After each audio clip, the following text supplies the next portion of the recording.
say snowboarding definitely ranks as one of the top, if not the top, most dangerous Winter Olympic sports.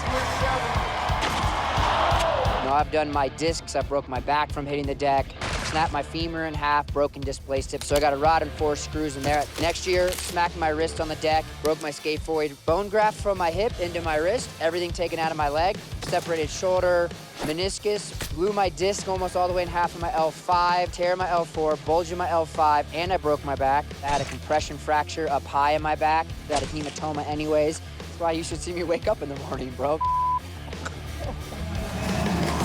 Slams are very common. It's just all part of the game. The half pipe is definitely dangerous. I mean, the walls are 22 foot. It's pretty much sheet ice. It's about as hard as cement, so if you go down, it hurts. The margin for error is quite high. You know, it's in a centimetre or an inch can either put you where you don't want to be or it can put you where you do want to be. The lip of the pipe, that's one thing you don't want to hit when you're 15 feet above the deck. It takes a lot of precision to get back into exactly where you want to land. It's like the same as like being in a car. If you're gonna crash a car at 20 miles an hour or crash a car at 100 miles an hour, that goes hand in hand with snowboarding. If you're going faster, you're taking more risk, you're putting your kind of life on the line, like you're riding on the edge. You can always land on your head. You hit the corner of the half pipe, which we call the coping, bouncing in, so you get like a 2-for-1. You get the slam on the coping, then you get the secondary bounce. I mean, there's just so many things that you have to be on top of. There isn't a moment where I'm going up there thinking that it's going to be a breeze or I'm not going to be doing something that isn't going to scare me. So it keeps me alive, keeps me on my toes, and I love it. I think a little bit of fear is inevitable. I don't think anybody could ride halfpipe for a living and not be scared ever. It's really scary, but that's part of what makes it so exciting and fun.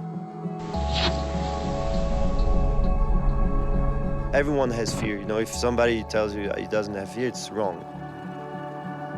そうですね。あんまりでも大会になっちゃったらもうアドレナリンというかもう気持ちが燃えちゃってて、なんかもうそういうのが全部ぶっ飛んで、もうそうですね。もう勝手に突っ込んじゃってるっていう感じですかね。You're your own worst enemy, you know, you gotta let yourself just go out there and compete and ride at your best. I mean, if you overthink it, that's where you get in trouble. And so for me, I mean, I've been pro since I was 13, competing since I was 7. I mean, this is just like what feels right to me. When we're at the top of the pipe, having that concentration really goes a long way. And you know, even if you are scared, if you have fear, you're nervous, whatever, it's okay to have those emotions, but it's just accepting that they're gonna be there with you for the ride. And once you kind of can accept that, it's game mode. I do a lot of visualization for overcoming my fear. You know, maybe tossing it into the airbag, maybe just going straight to snow, but overcoming the fear is probably one of the best feelings you can ever feel. So it's all worth it in the end. You have to tame fear and learn how to deal with it. And once you learn that, that's like the greatest power of all time and is what keeps us all alive and keeps life exciting, you know. Without fear, life is not exciting. Bouncing back from a crash, you know, I'm always very honest with myself about what did go wrong and why it happened, and then just learning from it and then moving forward, not becoming a victim.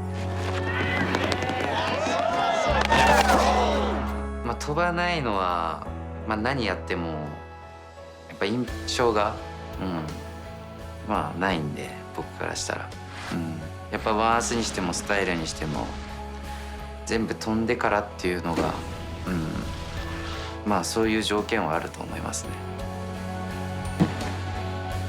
Go big or go home. You know, it's about the journey, so I'd rather be sore and broken when I'm older and, you know, have to deal with it and be able to have the experience and tell the stories than to be 100% at 70 years old and not really live the one life that I have.